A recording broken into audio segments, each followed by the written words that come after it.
세 분이 그냥 똑같이 그 답변을 해주시면 좋겠는데요. 지금 김성철 교수님께 이제 아무래도 ICT 전반적인 이 통합 부처가 필요하다고 하는 입장이시니까 그 입장에서 이제 또 말씀을 하실 수밖에 없다고는 보는데, 이제 그럼에도 불구하고 방송에 대한 규제에 있어서는 이제 독립성이나 이런 것들은 충분히 담보가 돼야 된다, 이렇게는 얘기하셨었습니다. 네, 그래서 맞습니다. 지금 방송 광고에 대한 규제, 그 다음에 지상파 종편 보도 채널에 대한 소유 지분 문제도 사실은 미래부로 지금 안은 다 넘어가거든요. 네. 그래서 이 부분이 맞는 건지, 어쨌든 지금 뭔가 합의점을 찾아내야 되는데, 네. 거기에 대한 좀 코멘트를 좀 해주시면 감사드리겠고요. 네. 그리고 조준상 수장님께는 지금 이제 여당 정부 개편안이 적어도 지상파 종편 보도 채널에 대해서 허가권은 허가 승인권이 방통위가 갖고 있기 때문에 방송의 독립성, 공공성 보장의 장치는 있다, 이렇게 되는 건데, 이렇게 얘기를 하는데 그 충분한 건지, 그리고 이제 지금 동아일보나 조선일보도 그런 지적을 해요. 뭐냐면 SOPP 같은 유료 방송은 미래부로 가고, 그 다음에 지상파 종편 보도 채널은 뭐 방통위로 가고, 이렇게 가를 수가 있는 거냐, 이게 복잡해서 이렇게 되겠느냐, 제대로 이게 업무가 수행되겠냐라고 하는 그런 지적을 하고 있습니다, 지금. 그래서 그 부분에 대해서도 좀 다시 한번 좀 정리를 해주시면 좋겠고요. 현대영 교수님께서도 지금 현대영 교수님도 방송에 대해서는 사회문화적 규제 필요성은 여전히 중요하다, 이렇게 말씀을 하셨거든요. 그런데 지금 법령 개정권이 방통위에 이제 전혀 없습니다, 인수위안대로 하면은. 그러니까 마치 미래부의 말하자면 동사무소와 같은, 미래부는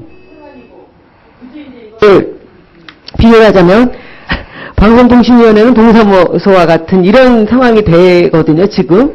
그러면은 방송통신위원회가 그 존재 이유가 있는 건지, 이렇게 되면은 아주 굉장히 심각합니다. 사실 방송통신 융합을 하자고 해서 방송통신위원회를 만든 건데, 지금 또 다시 이렇게 또 쪼개서 나가고, 또 실질적으로는 미래부에서 아까도 지적하셨지만은 직영이나 뭐 행안이나 이런 데서 문화관광부나 뭐 이런 데서 직영부나 행안부나 문화관광부에서 실질적으로 중요한 ICT 기능은 지금 가져오지도 못하고 있는 상황입니다.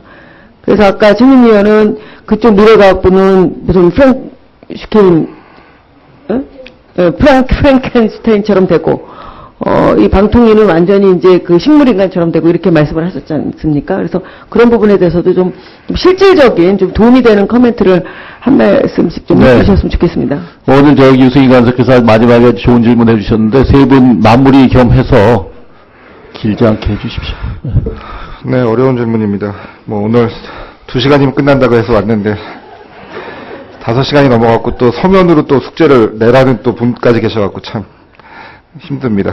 근데 뭐 입장 차이가 있는 것 같습니다. 그렇지만 나라를 생각하고 걱정하는 마음은 같다고 저는 생각하고요.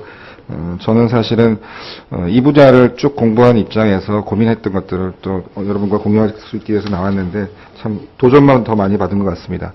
제 개인적인 소신은 다시 한번 말씀드리지만, 지금의 문제를 풀 수 있는 방법은 ICT를 전담한 부처가 만들어지고 또 합의제위원회와 함께 세트로 전체적인 세팅을 하는 거라고 생각합니다. 근데 지금 만약에 국회에서 그게 어렵다면 차선 내지는 차악을 택해야 되는데, 지금 방송 쪽의 규제들을 보면 굉장히 기준들이 자의적이에요. 뭐 숫자도 그렇고 나누는 것, 논리적인 근거나 이론적인 근거가 없습니다. 제가 학자로서 상당히 부끄럽게 여기는 부분이에요. 이번에도 보면 사실 방통위와 미창부로 갖고 가는 업무를 나눈 것들이 명확하거나 사실은 설득 가능하지는 않습니다.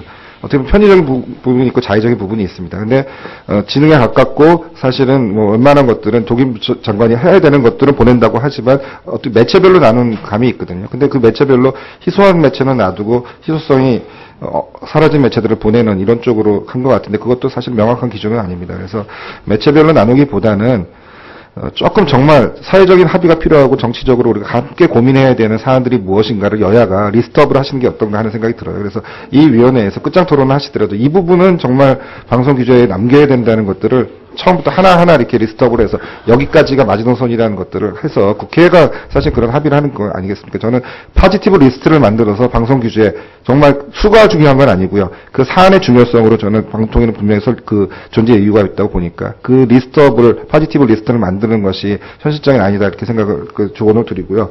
미창부가 뭐 독임제 부처, 전담 부처는 아니지만 그래도 껍데기가 되지 않고 그 괴물이 되지 않고 기능을 하려면 저는 ICT를 담당하고 있는 차관이 나름대로 권한과 책임을 행사할 수 있는 장치를 만들어야 된다고 보고 그것이 법에 들어가야 된다고 봅니다. 그래서 그 부분이 어떻게 될지는 모르겠습니다. 국무회의 참가할 수 있는 자격이 될지 아니면 나름대로 어떤 사안에 대해서는 차관 정결권이 될지 모르겠지만 그 부분을 국회에서 좀 고민해 주셨으면 좋겠고요. 네. 또 한 가지 딱 한 가지만 말씀드리겠습니다. 두 개 부처 간에 어쨌든 연계를 어떤 식으로든 확보하는 건 필요한 것 같습니다. 인력 교류가 됐든 뭐가 됐든 간에 그런 말씀드립니다. 네, 감사합니다. 다음에 조준상 소장님 좀 요약해서 말씀해 주십시오. 그러니까 그렇게 볼 수 있을 것 같습니다. 지상파 종편 보도 채널을 하나로 묶고 나머지 쭉 하는 부분들을 보면 결국 지상파는 플랫폼과 망이 있지만 그걸 떼어놓고 사고하면 결국 여기가 컨텐츠를 만들어내는 데들이잖아요. 그죠? 결국 콘텐츠 제조업자죠. 제조업자라는 표현을 쓴다면.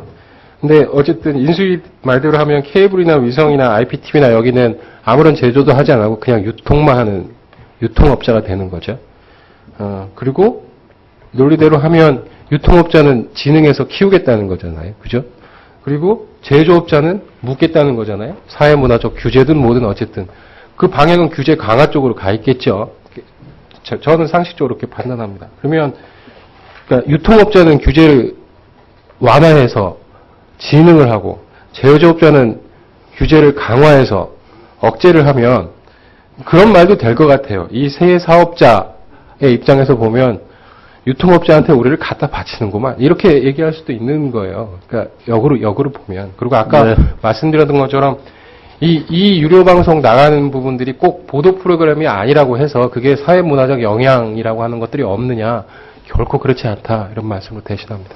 네, 말씀 고맙습니다. 끝으로 현대원 교수님 말씀하시죠. 네, 우리 김상철 교수가 뭐 제가 얘기할 대부분의 얘기를 했고요. 기본적으로는 우리 유관사님 의원님 말씀처럼 프랑켄슈타인도 또 식물인간도 둘 다 정상화시키는 해법을 의원님들께서 다 찾으셔야 된다고 생각을 하고요. 분명히 길이 있다고 저는 생각을 합니다. 생태계 미진한 부분들을 가져오는 것도 의원님들이 힘으로 가져오셔야 되는 거고요.